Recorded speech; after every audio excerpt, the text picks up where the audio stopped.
Suite à une vidéo que j'avais fait il y a de cela 2 semaines où j'expliquais les métiers de data ingénieur, data scientist et data analyst. J'ai même utilisé comme métaphore le domaine de la restauration. Il y a un mec qui m'a contacté sur LinkedIn. Je pense qu'il est en première année d'économie. Il m'a dit qu'il vient de terminer sa première année, qu'il a l'intention de changer de domaine. Donc, il veut switcher vers l'informatique. Et il me demandait de lui donner des conseils sur quel outil utiliser pour se former. Je lui ai demandé qu'est-ce qu'il a envie de devenir. Il m'a dit data ingénieur. Donc, je lui ai partagé quelques conseils que je vais vous partager dans cette vidéo et vous me direz ce que vous en pensez. Déjà, admettons que là, tout de suite, en 2025, je vais me reconvertir dans la data et je vais devenir data ingénieur. Voici exactement ce que je ferai. Pour commencer, je vais me définir un plan précis pour éviter de trop me disperser. Et dans ce plan, je vais définir une stack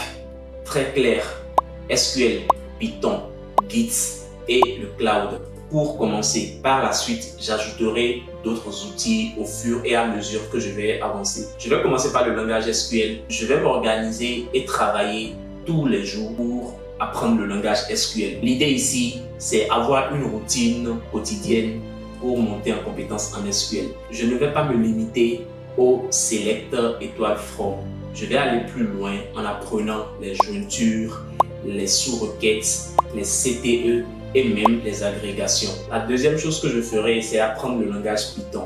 L'idée ici, ce n'est pas de devenir un développeur en Python, mais c'est surtout d'apprendre à manipuler les données avec Python, écrire des scripts d'automatisation et comprendre les bases de Python. C'est un peu comme quand tu veux construire une maison. Si la fondation n'est pas solide, ta maison ne va pas durer dans le temps. C'est la même chose ici. En Python, je vais m'arranger pour bien comprendre les bases. Essayer d'avoir une fondation très solide parce que les data ingénieurs utilisent beaucoup Python. Et ensuite, je passerai au cloud. Les 3 clouds les plus utilisés sur le marché sont AWS, Azure et GCP. Si vous êtes Team Microsoft, vous pouvez partir sur Azure. Ou bien si ce n'est pas le cas, vous pouvez choisir entre GCP et AWS. Ce qui est bien avec GCP, c'est que l'interface est assez intuitive et généralement c'est le plus simple pour commencer. À vous de vous documenter et de voir ce qui vous convient. Après le cloud, j'attaquerai la modélisation. Ici, j'apprendrai à modéliser les données, structurer les tables de faits, les tables de dimensions. J'apprendrai aussi à construire des pipelines de données.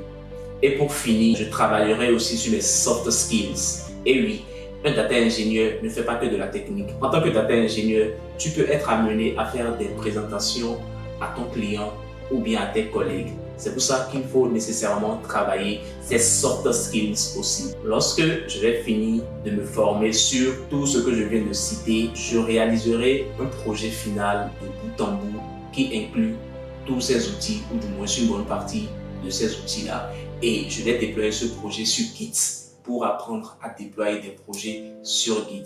Et ensuite, je commencerai à postuler à des postes. Tu n'as pas besoin de tout savoir avant de commencer à postuler. Forme-toi et arrange-toi pour avoir une bonne base.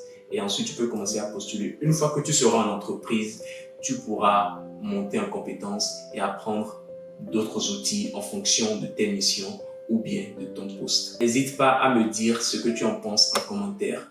Ou bien s'il y a des outils que j'ai oubliés, précise-les-moi en commentaire. Et on se retrouve à très bientôt.